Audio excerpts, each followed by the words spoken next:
আসসালামু আলাইকুম। Financial market ইউনিভার্সিটির ধারাবাহিক বাংলা টিউটোরিয়াল পর্ব 2 এবং ফরেক্স বাংলা টিউটোরিয়াল পর্ব 1-এ আপনাদের স্বাগতম।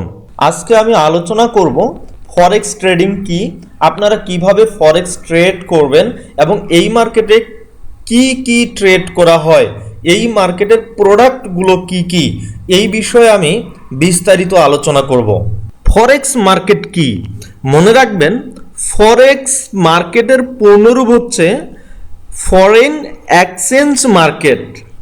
এই ফরেক্স বা এফএক্স মার্কেটে বিভিন্ন দেশের মুদ্রা বা কারেন্সি কেনাবেচা করা হয়। এই ফরেক্স মার্কেট ওয়ার্ল্ডের সবথেকে বড় লার্জেস্ট একটি ফিনান্সিয়াল মার্কেট, যার ডেইলি ভলিউম হচ্ছে প্রায় $7 ট্রিলিয়ন। তো আশা করি বুঝতে পারছেন ফরেক্স মার্কেটে কি ট্রেড করা হয়। মনে রাখবেন, ফরেক্স মার্কেটে বিভিন্ন দেশের মুদ্রা ক্রয় বিক্রয় করা হয়।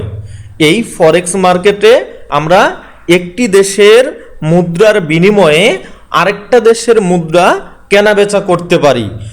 মনে রাখবেন, প্রায় 180টি দেশের মুদ্রা আমরা এই মার্কেটের মাধ্যমে ক্রয় বিক্রয় করতে পারবো।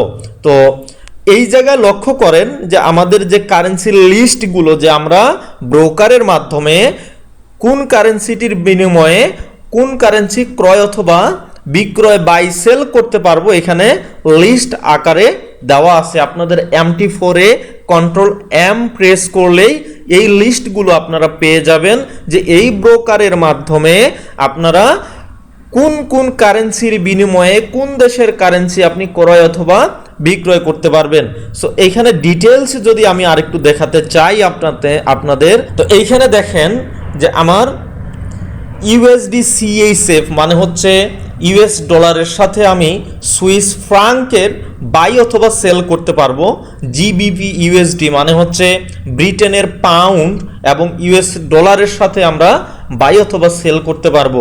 Euro USD, USD JPY, USD CAD, এছাড়াও অন্যান্য যে কারেন্সিগুলোতে আমরা বাই অথবা সেল ট্রেড করতে পারবো। এখানে ডিটেলস আপনাদের এইখানে অড CHF এর পূর্ণরূপ মানে হচ্ছে এটা কোন কোন দেশের কারেন্সি, আপনাদের প্রথম দিকে যদি মনে রাখতে কঠিন হয়ে যায় তাহলে এইখানে এইভাবে আপনারা দেখে নিতে পারেন যে অড CHF এর মানে হচ্ছে অস্ট্রেলিয়ান ডলারের সাথে সুইস ফ্রাঙ্ক, CHF JPY মানে হচ্ছে সুইস ফ্রাঙ্কের সাথে জাপানিজ ইয়েন। তো এইভাবে আপনারা একটু আয়ত্ত করে নেবেন, আশা করি বুঝাতে পারছি। তো এইখানে আরেকটা বিষয় মনে রাখবেন, বর্তমানে এই ফরেক্স ট্রেডিং আমরা যেহেতু একটি ব্রোকারের মাধ্যমে করি, তো এই ব্রোকারগুলোতে যে শুধু এই মুদ্রার ক্রয় বিক্রয় করা যায় তাই নয়, এছাড়াও আরও বিভিন্ন ধরনের প্রোডাক্ট আছে। আমি যদি আপনাদের একটু দেখাই, দেখেন এই জায়গায় ক্রিপ্টো ট্রেডিং। এখন আমরা সবাই জানি যে crypto trading day by day অনেক জনপ্রিয় হয়ে যাচ্ছে এবং এর ভলিউমটা খুব দ্রুত বেড়ে যাচ্ছে। সো আপনারা দেখবেন যে বিভিন্ন ব্রোকারে এখন ক্রিপ্টো ট্রেডিংয়ের সুবিধা দিচ্ছে। ক্রিপ্টো কারেন্সি যে ট্রেডিং আমরা যেটা বিনান্সে করি বা অন্যান্য ব্রোকারে আমরা যারা ক্রিপ্টো ট্রেডিং করি, তো দেখবেন এখন এই ফরেক্স মার্কেটে যে ব্রোকারগুলোতে ট্রেড করতাম, এই ব্রোকারগুলোও কিন্তু এখন আমাদের কারেন্সি ট্রেডিংয়ের পাশাপাশি আমাদের এখানে ক্রিপ্টো কারেন্সিতেও ট্রেড করার সুযোগ আছে। এরপরে দেখবেন যে মেটাল যেমন গোল্ড, অয়েল, এই বিষয়গুলো, এই প্রোডাক্টগুলো আপনি চাইলে ট্রেড করতে পারবেন।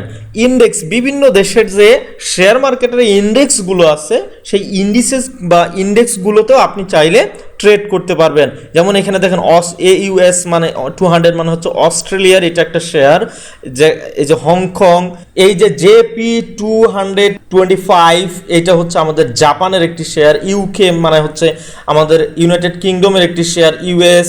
সো আমরা চাইলে এই বিভিন্ন দেশের শেয়ার মার্কেটের ইন্ডেক্সগুলোতেও এই ফরেক্স মার্কেটে ট্রেড করতে পারবো। এছাড়া ফিউচার, CFD, কমিডিটিতেও চাইলে আমরা ট্রেড করতে পারবো। দেখেন এখানে অনেক কিছু আছে, ব্যারেন, সোয়াবিন। তো আশা করি আপনাদের বোঝাইতে পারছি যে এই ফরেক্স ট্রেডিংটা কি? এখন ফরেক্স ট্রেডিং বলতে গেলে আমাদের এখন অনলাইন ট্রেডিং বললে খুব মনে হয় যে সহজ হবে, কারণ হচ্ছে এখন ব্রোকারগুলোর মাধ্যমে আমরা একটা প্ল্যাটফর্মে ক্রিপ্টোকারেন্সিতে ট্রেড করতে পারতেছি, আমরা কারেন্সি মার্কেটে ট্রেড করতে পারতেছি, আমরা বিভিন্ন দেশের ইন্ডেক্সগুলোতে ট্রেড করতে পারতেছি, আমরা সিনথেটিক ইন্ডিসেসেও ট্রেড করতে পারতেছি। দেখেন আমরা বিভিন্ন জায়গায় যেমন দেখতাম কি যে V75, V100, তো এই V75, V100 এগুলো হচ্ছে সিনথেটিক মার্কেট। আমরা চাইলে এই কিছু ব্রোকার আছে যেগুলোতে এই সিনথেটিক ট্রেড করারও সুবিধা দেয়। তার মানে তাহলে আমরা যদি একটা সামারি নিয়ে আসি যে এই অনলাইন ফরেক্স ট্রেডিংটা কি, অনলাইন ফরেক্স ট্রেডিং বলতে মূলত যেটা বোঝাচ্ছে সেটা হচ্ছে যে আমরা অনলাইনের মাধ্যমে যখন কোনো কারেন্সি ক্রয় বিক্রয় করি সেটাকে বোঝায়। এখন এই ব্রোকারগুলো আমাদের কারেন্সি ট্রেডিংয়ের পাশাপাশি আরও অন্যান্য বেশ কিছু অ্যাসেটে বা অন্যান্য বেশ কিছু পেয়ারে আমরা আবার ট্রেড করতে পারি।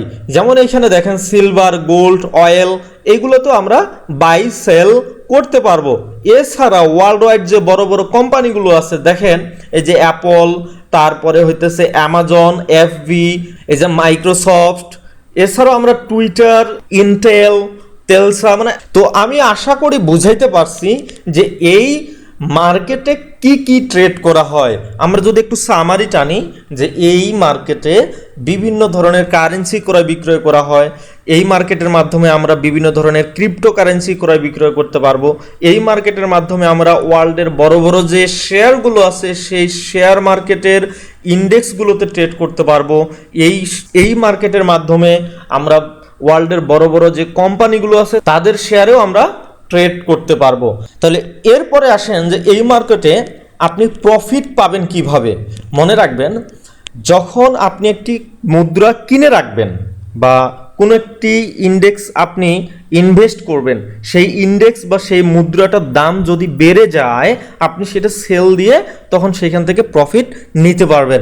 যেমন সে ধরেন আপনি ধরে নিচ্ছেন যে নেক্সটে আমাদের ইউএসডি স্ট্রং হইতে যাচ্ছে, তো আপনি ইউএসডি কিনে রাখলেন, এই ব্রোকারের মাধ্যমে ইউএসডি কিনে রাখলেন। এখন যখন ইউএসডির দাম 1 ঘন্টা পর বা 30 মিনিট পর বা 1 দিন পর বা 1 মাস পর যখন বেড়ে গেল আপনি তখন সেটা সেল করে দিলেন। তো 10 টাকায় কিনে 20 টাকায় যদি সেল করেন এই 10 টাকা আপনার এখানে প্রফিট হইল। তো আপনারা কখন কোন পেয়ারে কোন শেয়ারটি আপনারা বাই অথবা সেল করবেন এই বিষয়গুলো বিস্তারিত জানতে হইলে আমার টিউটোরিয়ালগুলো আছে, স্টেপ বাই স্টেপ সিকোয়েন্স আকারে যেভাবে সাজানো আছে A to Z দেখেন। আশা করি বেসিক থেকে অ্যাডভান্স পর্যন্ত আপনারা ধারণা পেয়ে যাবেন। কাউকে জিজ্ঞেস করতে হবে না যে ভাই আমি এই মুহূর্তে কোন পেয়ারে বাই অথবা সেল করব, এখন ইউরো স্ট্রং হবে নাকি ইউএসডি ডলার স্ট্রং হবে, এই বিষয়গুলো কারো কাছে হাত পাততে হবে না। আর আরেকটা বিষয় মনে রাখবেন, এই মার্কেটে টিকে থাকতে হইলে একটা লং টাইম আপনাকে এখানে ফাইট করতে হবে। এমনটা না যে এই মার্কেটে আপনি 1 মাস, 2 মাস, 3 মাস, 6 মাসে অনেক ভালো গেইনার হয়ে যাবেন, এই রকম আশা করাটা কখনো ঠিক না। আমার দেখা মতে এখনো এমন কোনো ট্রেডারকে আমি দেখিনি যে এখানে 6 মাস, 1 বছরের মধ্যে অনেক ভালো কিছু অ্যাচিভ করে ফেলছে। সো এইখানে এই মার্কেটে শুধু ফরেক্স মার্কেট না, যে কোনো ধরনের ফিনান্সিয়াল মার্কেটে যদি আপনি ট্রেড করতে চান কমপক্ষে 3 থেকে 5 বছর সময় এখানে ইনভেস্ট করবেন, 3 থেকে 5 বছর সময় এখানে আপনি চেষ্টা করবেন, তারপরে আপনি এখান থেকে একটা প্রফিট কন্টিনিউ পাওয়া শুরু করবেন। এইরকম চিন্তা ভাবনা নিয়ে এই মার্কেটে নামা উচিত বলে আমি মনে করি।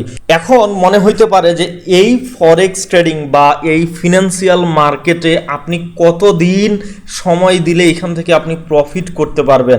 আমি যদি আমার ভাষায় বলি, ফরেক্স ট্রেডিংটা হচ্ছে এমন একটা বীজ যেটা আজকে বপন করলে 3 থেকে 5 বছর সময় লাগবে শুধু সেটা চারা হইতে, সেই বীজ থেকে চারা হইতেই সময় লাগবে 3 থেকে 5 বছর। মানে আজকে আপনি ট্রেডিং জগতে আসছেন, এখান থেকে আপনার পরিপক্ক হয়ে ট্রেডার হয়ে গড়ে উঠতে সময় লাগবে 3 থেকে 5 বছর।